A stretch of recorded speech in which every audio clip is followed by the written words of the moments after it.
coming out of Konstantinivka. We were just in there. The area we were in, like as we were leaving, we could see smoke rising from that area. So I'm happy we didn't stay in there too long, as we're trying to get a lot of B-roll of the city, trying to show how the Konstantinivka that I know, the one that I've slept in, the one that we've rented properties from, the one where we filmed a lot of interviews from, where we stopped by the famous Oko and get a coffee, get a nice hot dog, and hang out in. That's very different from the Konstantinivka that I saw today. There was a lot of buildings destroyed. Basically every window has been blown out, and it's slowly being torn down like many other cities. It's not as bad as Pokrovsk, but as the war gets closer and closer, and there's like 5 villages both to the south, to the east, and to the west that are dividing from the Russian positions, it's only going to get worse. Didn't like that sound. That was not a fun sound. Anyway, I want to talk to you guys about the current administration in the White House. Because right now, trying to understand all of the logic of this administration might be a little difficult. But I want to explain what I think is the current logic underpinning many of those in the White House. Now, I'm not saying that this is going to be the position that they hold on till to the end. I'm just saying, as of right now, the position seems pretty clear, and I think it's horribly destructive. So, Trump on the campaign trail, he talked a big game, and he convinced a lot of Ukrainians even that he was going to be somebody that was better than Biden. He was going to be better than Biden because at least it would be different than the slow trickle of aid that many Ukrainians, it wasn't a significant amount of aid to win, but it was a significant amount of aid to survive, and people did not like that. They wanted to either see a lot of aid or see the war ended. And Trump on the campaign trail basically said, look, what I'm going to do is I'm going to go to Mr. Russia, and I'm going to go to Mr. Ukraine, and I'm going to make them sit at the table, and I'm going to make them make a deal. And if the Russians don't make a deal, we're going to send Ukraine so much aid, it's going to make your head spin, and we're going to sanction the Russians so tough. It's called secondary sanctions. That's what they call it. We're going to sanction them so tough that the Russians are going to have no choice but to come to the table. But don't worry, Putin respects me. Not me, but Trump, of course. Putin respected me, But Putin respects me, and so therefore, we're going to get this done. And we're going to get it before I'm even in the White House, it'll be done. Wait, sorry, 24 hours. Wait, sorry, 100 days. Wait, sorry, 2 more weeks. Wait, sorry, 2 more weeks. Wait, sorry, 2 more weeks. All of that's true. All the goalposts being moved all those different times, whether he's talking to the Swedish press or the American press. Now his current deadline is in his head. And when I say that, I don't mean that as like I'm jabbing at him. I mean, after the third 2-week deadline was set, he was asked, okay, what's the deadline? And he says, don't worry, it's in my head. So we have no clue what the current deadline is. The Russians don't know what the current deadline is, but, there's a deadline somewhere. We just can't find it. Get something, or what do we, gas? Okay. Gas for Jose's car. Okay. Yes. This car's a little something. We can cut here probably. My editor can cut, or I can keep it in because he hates me. Danabo, don't cut it. Don't Danabo cut it. Card? Okay. Dylan, can I take a high-res video of your card real quick? Yeah, 1 second. Let me just read it out for everybody at home. Yeah. Isn't my mom pretty? Isn't she a pretty woman? Anyway, so Trump finally gets in the White House, and at first, for the first 2 weeks, he continues this talk. He continues the idea that, look, we're either going to sanction the Russians really tough, or we're going to, we're going to send more aid to Ukraine, or both, and it's going to bring them to the table if Russia doesn't come to the table. Now, he would always sandwich this with also, but Ukraine, and have some critique of Ukraine. But as the relationship continued to develop, despite the Oval Office meeting and all the aesthetics and the finger wagging, sorry, I just came from Konstantinivka, forgive me, all the finger wagging, Ukraine was the only party that was delivering on what Trump wanted. Trump asked the Ukrainians to offer a 30-day ceasefire. That's what they offered. They offered a 30-day ceasefire. He asked the Ukrainians to offer a mineral deal, and that's what they gave them. They gave them a mineral deal. under, a certain amount of domestic critique, by the way. Not all Ukrainian MPs were happy about the idea of giving the United States any mineral rights when no future aid has been settled. But the Ukrainians were the only ones that were delivering on what Trump wanted. Now you go over to the Russians. Donald Trump asked for a 30-day ceasefire. They said no. Donald Trump asked for any sort of ceasefire. They said no. He went for the civilian ceasefire. Apparently they said yes, but then when they went in public, they denied it. So either they made a fool of Trump in that instance, they're lying, I don't know what it is, but they said, the American government said that they agreed to a civilian ceasefire, then they said no. Then there was an energy ceasefire that was almost immediately violated. They did publicly say they got that, but they did immediately violate it. So, how significant is that? I don't know. So, after all of these failures, you would think Donald Trump would pull the trigger. You would think, okay, Donald Trump said heavy sanctions. Donald Trump said he was going to deliver more aid to Ukraine to the point where Russia would feel the pressure and have no choice to come to the table and negotiate a fair deal. And I remember even early on in Trump's second term, he said things like, we're going to try to get Ukraine as much land back as we can, which seems like he's going to actually come to the table and try to negotiate for maybe, the rest of Kherson back. Make sure that no regions are divided or something. But that's not what we get. We don't get any sanctions implemented. We don't get any new aid package for the Ukrainians. We don't even hear preliminary discussions of new aid package for the Ukrainians. And we even have the Defense Secretary, Pete Hegseth, not showing up to the meetings where people are supposed to coordinate aid. The same meetings that Biden was the one in the last term who organized these meetings, set up these meetings, created the organizing group by which people could try to send aid and coordinate aid to Ukraine. Now the American Defense Secretary, going from leading the way on trying to send aid to Ukraine, or at least coordinate aid to Ukraine, they're now completely not even in the room. They're not even in the room. And it's not even just, we're not going to associate, allocate new aid packages. We're also not seeing the aid packages that have already been approved sent. For example, there were 20,000 drone interceptors. Now, since Donald Trump has gotten into the White House, the war has intensified here. Ask anybody who's here on the ground, has the war intensified since Trump got into office? The drone attacks have intensified. Their attacks towards Pokrovsk have continued. The attacks in the Sumy have intensified, and I've seen the corpses to prove it. The attacks into Kharkiv have intensified. The attacks everywhere have intensified. Have the attacks intensified, Bogdan? My house was just got hit. My fixer's house was just hit by a drone in one of the recent attacks. So, yes, the attacks have certainly intensified. But as these drone attacks are intensifying, as these attacks on Ukraine are intensifying, aid is not only not being allocated to Ukraine, aid is being cut. 20,000 drone interceptors. As right now, the Russians are doing the largest drone attacks against Ukraine, have been taken and diverted by the Defense Secretary, saying we're going to use these for other purposes, even though they were allocated by the Biden administration, by our duly elected government, to go to Ukraine. It's no longer going to go to Ukraine. Now it's going to go to American forces in the Middle East, as we see tensions between the Trump government and the Iranian government and the Israelis continue to escalate. But it doesn't stop there. It's not as simple as there's not going to be new aid packages. And it's not as simple as the aid packages that have been approved are also not going to necessarily be sent. Some will, some won't. Part of the reason why I think the Ukrainians played ball on the Ukraine, mineral deal is because they want at least the little bits of aid that are still coming from the Biden administration to still be sent here and not stopped by the Trump administration. But it's not as simple as that. Weapon sales. The Ukrainian government came to Trump and offered him victory. I don't know how else to describe it after watching Trump's campaign. Trump's campaign was, we're getting screwed. The Ukrainians are fucking us. That was his pitch. That the Ukrainians are taking our money, that Zelensky's the best salesman on the planet, that he is the person who's taking your tax dollars and bringing it over there to spend it on who knows what. That was his pitch. And that he wasn't going to allow us to be screwed like we're being screwed. That was his pitch.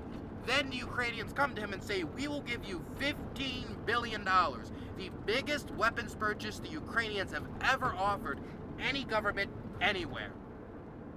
$15 billion. For what? Is it bombs to bomb Russia? Is it ammunition to fire at the attacking Russian soldiers? No. It is missile interceptors. missile interceptors that would take out the very drones that hit my fixer's house, that hit many other people's home in Ukraine, that keep embarrassing Trump every time people tune on their news station and say, oh, remember that war that was supposed to be over by now? Looks like it isn't over. I can tell from the smoldering remains of what was once a community. Those have not been approved. Those haven't gotten close to being approved, and we've heard no progress on that being approved. The Europeans are a little better. I hear they're discussing sending one more Patriot system to Ukraine, but as the Europeans try to show that they're not like the Americans, they're standing with Ukraine, they're currently bickering over the price of the replacement for that country because they want a discount for being the one to send that system to Ukraine now. So just a little like sideways shade at the Europeans as I continue to talk about the failures of the Trump administration here. So it's not as simple as they're not sending more aid. It's not as simple as they're just stopping previous aid shipments. It's also going to the fact that they will not take a victory, a political victory where Trump can say, look, now the Ukrainians are paying us. We're not paying them. That would deliver on one of his campaign promises. But instead, what we've seen is a policy of pressure on the Ukrainians, aid cuts for the Ukrainians, intelligence cuts for the Ukrainians, cutting the funding for the Harvard program that are tracking the kidnapped Ukrainian kids. Yeah. As that's going on, we have seen no reciprocal pressure on the Russians of any capacity.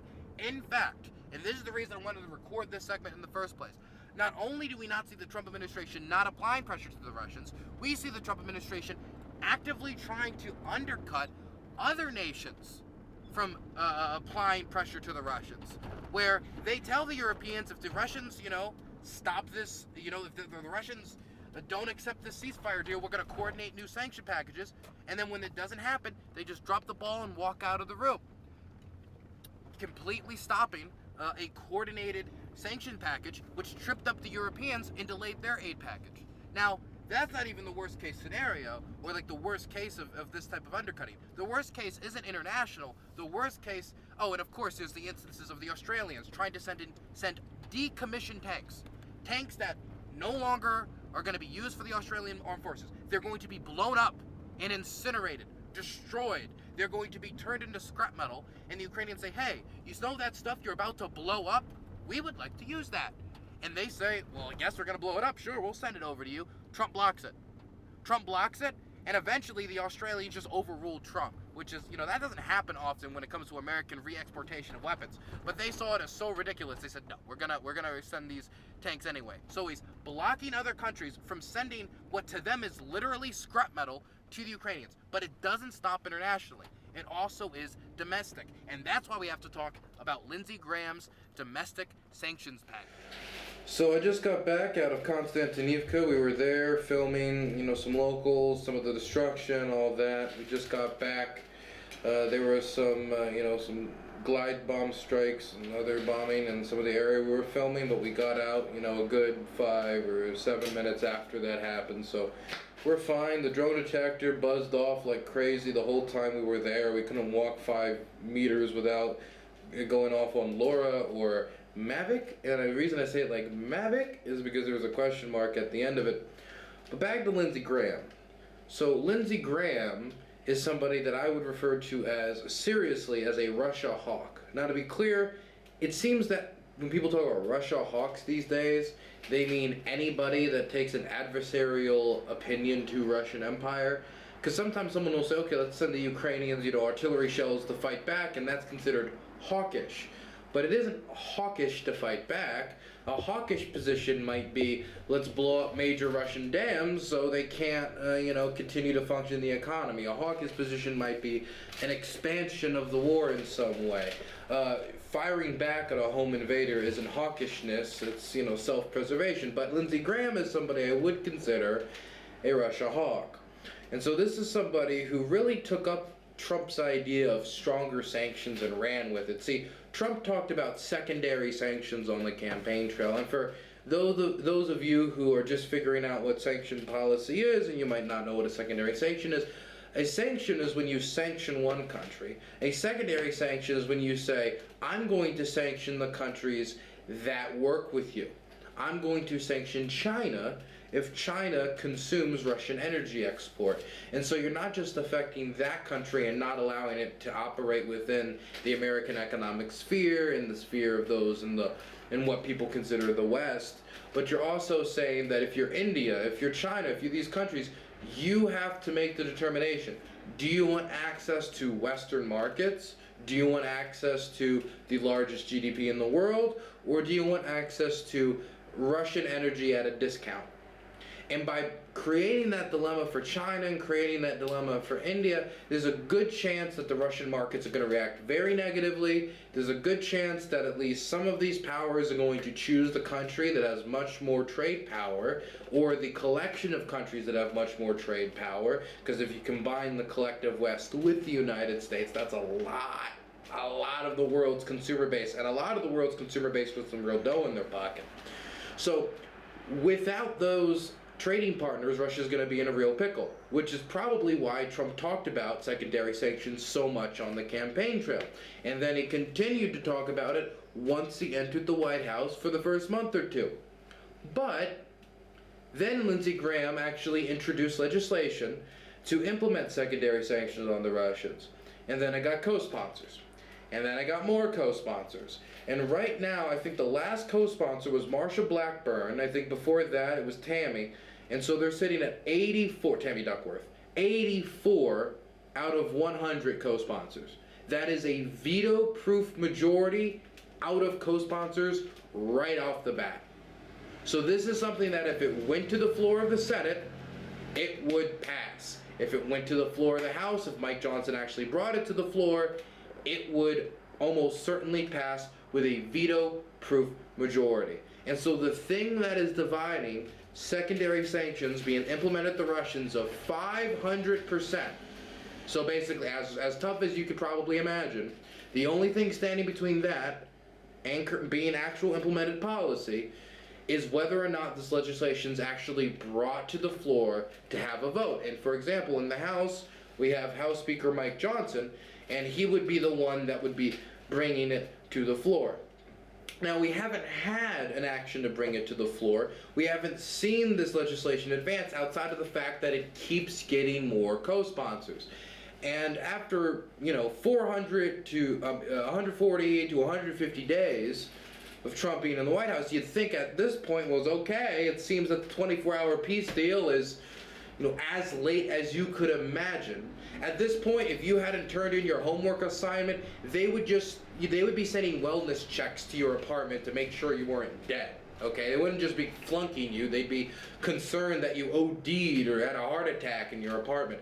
But in this case, we still have yet to see it advance. And I had a sneaking suspicion that the reason it hasn't advanced is because Trump's team keeps calling to Capitol Hill saying, give us one more week, please, one more week, and they just keep doing it again and again and again.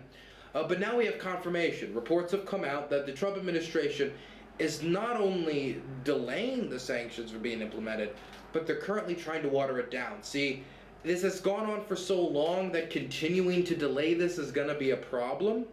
Definitely if, these promises of, reciprocal action keep getting talked about. And so now, instead of talking about, delaying the action, the Trump administration is now moving to water down the action. So getting rid of secondary sanctions, the thing that would have the most bite out of our sanction policy, and continuing to reduce it until this economic pressure on the Russians would not be an existential crisis for the Russian war machine, but would be one more pressure, another straw that is placed upon the camel's back. Will it be the straw that breaks the camel's back? Well, I don't know. And to be completely honest with you, with all the issues that the Russian economy is going through, a lot of this could be trends that were going to go that way anyway. But when it comes to an immediate crisis being thrusted upon the Russian market, if it is watered down in the way that I'm hearing it would be watered down, that would not be the situation. You would not be creating a dilemma for the Russians to have to choose throwing their economy through the meat grinder or continuing to throw their infantry into the meat grinder. They would be put in a dilemma where they have to choose one.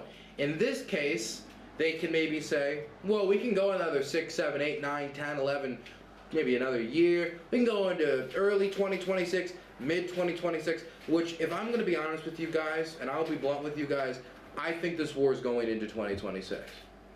The only other conclusion of maybe it wouldn't would be maybe late winter, if the Russians have completely exhausted their offensive potential this year, and then maybe the House decides we need to implement another sanctions plan before the midterms come around. I don't know, but all signs point to this war going into the next year.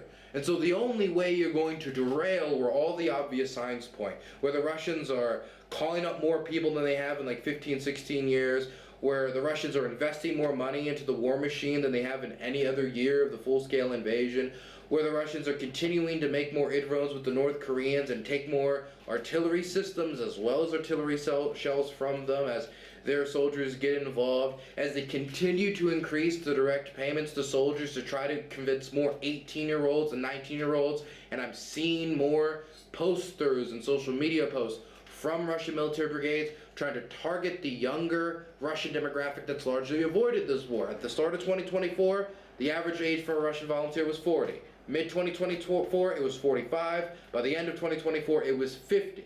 So they're not getting a lot of young people, but they also cannot just have grandpa manning the position on every point in the front, and so they're aiming for other demographics to mobilize for the war effort.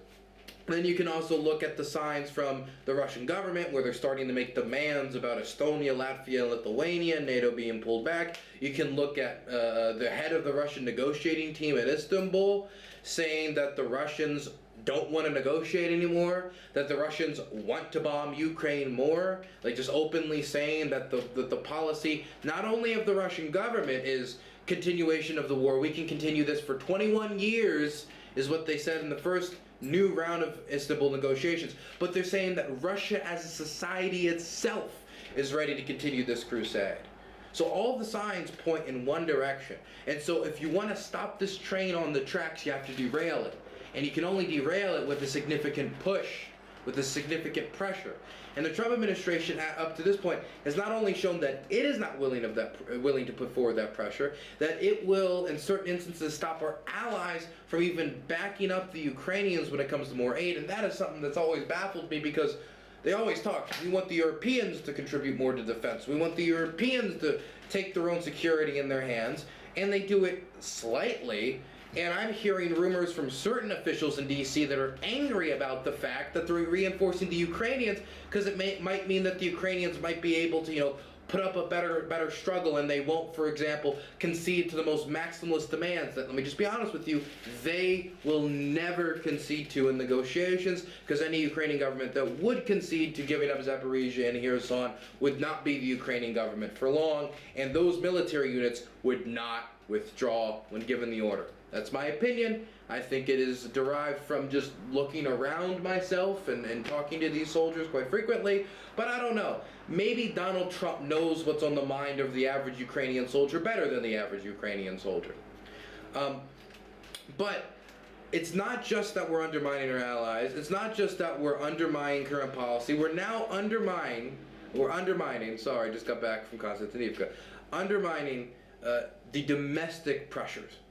And if we send the signal to Congress that there will be penalties if you try to put forward strong Russia policy, the end conclusion is that maybe Congress will take some action, but whatever action it takes will not be significant enough to make the Russians treat negotiations seriously, unless they're willing to buck the Trump administration. And that, I'll leave up to you guys. Do you think Lindsey Graham is brave enough and politically sturdy enough to say to Trump, I don't care, we're going through with this legislation anyway, because we do not want the Republican Party to be known as the party of conciliatory action towards the state starting the largest conquest of European land since World War II, the country that was openly trying to increase racial tensions in the United States during the peak of the Black Lives Matter movement, the country that is directly working against American interests not only in Europe but also all across the world, this state that has made very clear that, Ukraine isn't exactly where it sees this conflict with Europe ending, and where, there is no end in sight. So if you want to be the Republican Party that when the Russians had real economic problems, and when the Russians had gone through 3 years of a slugfest, said, you know what, we're going to take a step back, or we're going to take a step forward and we're going to do something. You know, if you're going to call Biden do nothing Biden, and you're going to rail him because of the decisions early on about MiG fighter jets or long range strikes, and how long it took, or the amount of resources dedicated that could have been dedicated more, or XYZ, well, I expect you to not be more do nothing than the administration that you are critiquing. Look, I think that the current position of the Trump administration is they want normalization with the Russians. We know that they're talking about lifting visa restrictions. We know that they're talking to the Russians about big business deals for all sorts of things, from fertilizers to rare earth metals to jewels and stuff of that sort. We know that they didn't place, even though they placed tariffs on Penguin Island, they didn't place tariffs on the Russians. They did place tariffs on the Ukrainians, but they didn't place tariffs on the Russians. And the reason they gave is they didn't want to place tariffs on a country that's engaged in negotiations. They didn't want to upset the negotiation process, but we can tariff the Ukrainians. That doesn't upset the negotiation process whatsoever.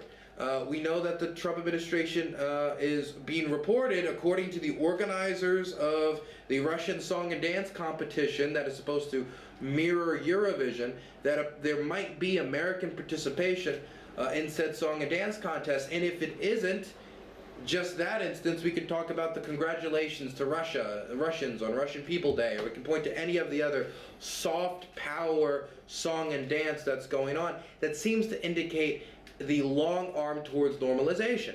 And if they more see this barrier as a speed bump between normalization with the Russians than an atrocity that is not only risking atomic war, but is also reintroducing conquest and imperial control and colonial settlement policy into Europe, well then the priorities are completely out of whack, and we cannot expect them to make decisions based upon what's the best interest of Europe, what's the best interest of, you know, dissuading this type of action in the future, or even what's the best interest of the United States government. So I mean, it's at this point, when I hear Marco Rubio and others and Donald Trump describe the war as two kids fighting on the playground, the indication I'm getting from that is you need to wait until they tire themselves out. But if you're sending aid to the Ukrainians, well, it's going to take longer for them to tire out. And so the hope is eventually, once these guys, you know, slug it out without the United States support, that eventually someone will say no mas. Maybe both sides will say no mas. Much less likely that's going to happen. It's probably going to be one side says no mas. And at that point, America swoops in, says we're coming with the peace, and then, you know, snatches up the situation there. Viktor Orban recently said in an interview with Ben Shapiro, while dodging all of his questions, that he believes that the way that this war ends is between direct negotiation between the United States and the Russians, and that Ukraine doesn't need to be at the table. That in fact Ukraine, you know, it's a completely like non-issue for finding peace. Even though they're the people who actually have to live on the land that is being fought over, and they're the people that are being most affected by the war, and they're one of the parties that actually continues to fire the gun. At the end of the state, America's the empire, so America is the one that makes the decision. But if this is the policy, there's a few problems with this. Number one, we could have a catastrophe where when one side tires out, instead of it being, hey look, the war's ending, the reaction is, great, they're breaking, full speed ahead, take everything. And if you think the Russians are above that, you're naive. You're so naive that I think that maybe you should consider tapping out of the next midterm election and studying up until we have a general election, right? Assuming that I'm talking to an American, this is a very Americoid topic set right now. So, incredibly naive. The other problem is, what happens if they don't tire out? What happens if the Ukrainians are of the position that we refuse to give up Kherson and we refuse to give up Zaporizhia, and the Russians continue to say that, well, it's now been 4 years and if we go away with what we have now, it'll be bad, and Putin wants more, and to continue to have these demands. If this war just continues, then the tire out policy is a failure, because all you've done is stood back, did nothing, called it strategy, and then the war perpetuated itself anyway when Donald Trump tried to advertise himself as the peacemaker in chief, and we're now waiting to find out if we're going to have a spiral out war in the Middle East.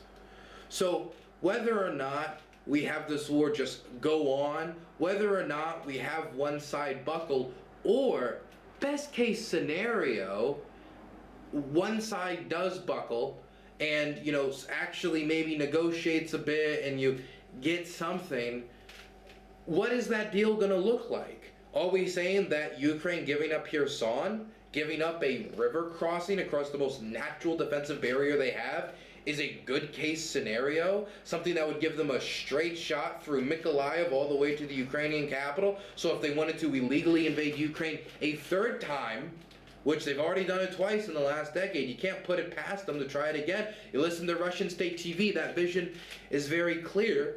Are you going to ask the Ukrainians to give up Zaporizhzhia? That's 700,000 people. 700,000 people in one city that the Russians haven't even gotten close to taking. So is this a situation that would even be good? If we got the best case scenario, of assuming that it isn't the Russians collapsing in the scenario, but it is the Ukrainians having to negotiate a much tougher deal, are we safer with the Russians across the Dnieper River? Are we safer with the Russians feeling like this was a success? This was a successful use of Russian power. This was a successful use of you know, their offensive capacity and all those lives. Because if they think it was a success, then my question to you is, why would you not want a second success? Why would you not want a third success? Someone might say, well, it's different to say what the Russian government sells to the public and what they really think internally. Vladimir Putin is alive for maybe another decade. Maybe another decade, if he's lucky. What happens after Putin? If the logic perpetuated by the state is that, hey, this was a success, the verbal espoused policy of the state often becomes the internal policy of the state. And what will be seen as horrific miscalculations and catastrophes could just be seen as errors of the moment as they try again in the future. I mean, you would say that the Soviet invasion of Finland probably slapped a few Russian generals across the face, but did that stop Soviet policy about that type of expansionism? Or did that tell them we just have to plan it better next time? And so, yeah, you might think that a Russian strategist might view this as, man, we don't want to invade anything else. Or maybe a Russian strategist will be like, okay, let's pick a smaller country next time. Moldova looks quite small. We already have some soldiers right there. Well, let's make sure that when we invade at the start, instead of 180,000 to 280,000 troops, we have 500,000 to 1 million soldiers right off the get-go, and so they have less time to organize a defense if it comes out of nowhere, so to speak. It wasn't out of nowhere, but relatively out of nowhere. Basically, this idea that everyone has, well, me as a Westerner with my view of the world, see all these dead bodies and say, oh my God, what a tragedy. I would never want that. I remember Tucker Carlson said that literally in an interview with Steve Witkoff, the jester of Trumpian foreign policy. He said, in response to him asking him, like, do you think the Russians want more after this? And he said, no, I don't think they want more. I think it's pretty clear that, you know, from them rejecting all the negotiations that they do want more. But he said, of course, because I wouldn't. Well, I'm sorry, Tucker Carlson, you're not the president of Russia. You're not you haven't bought into the Ruski Mir. You haven't bought into Russia's imperial legacy. If you really are of the belief, because you find all those corpses uncouth, right? And I say, they smell terrible. They are uncouth. They're awful. But because you, from your perspective, see that therefore it's a one-to-one translation for the person behind the walls of the Kremlin, I think that you're really just kind of projecting your specific instance as you are from your background, with your cultural leanings, with your humanitarian inclinations, and you're trying to think that their calculations are on the same level. But that might not be the case. From the Russian perspective, if they're like, well, we lost all these young men conquering these lands, but how much population did we conquer? You got to think about it for a second, not through the eyes of the humanitarian thinking aid worker or through the person on their couch who sees war as gross, but through the eyes of the same government that did this twice in the last decade and has threatened to do it again, and them doing it again is not that crazy to think about. So this policy from the Trump administration is either going to drag out the war, and he is not a peacemaker, or it's going to lead to a bad deal if it brings upon its natural conclusion. I'm not saying those are the only outcomes. It will drag out the war, that's for sure. That's going to happen. But, I mean, it all depends on what Europe does. It all depends on what weapon sales are improved. It all depends on how the Ukrainian government can continue to crack down on, you know, corruption within its ranks and continue to expand its domestic industry.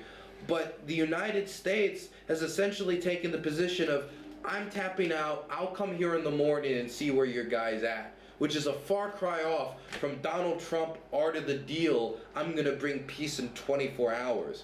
The only way we're gonna see any change here is if the Trump administration, either through public reaction or through some external pressures, brings about more support for Ukraine to make the Russians change their calculus, or Congress acts without Trump's approval. Because right now, a Trump-approved sanctions package might just not be strong enough to really change their calculus, but just strong enough to bother them.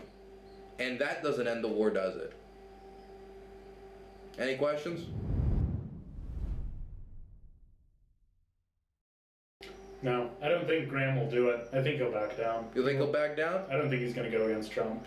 I think he'll try to get away with what he can get away with, which will be whatever Trump allows. Yeah. But, you know, I would love to be surprised by Mitch. I just don't think I will.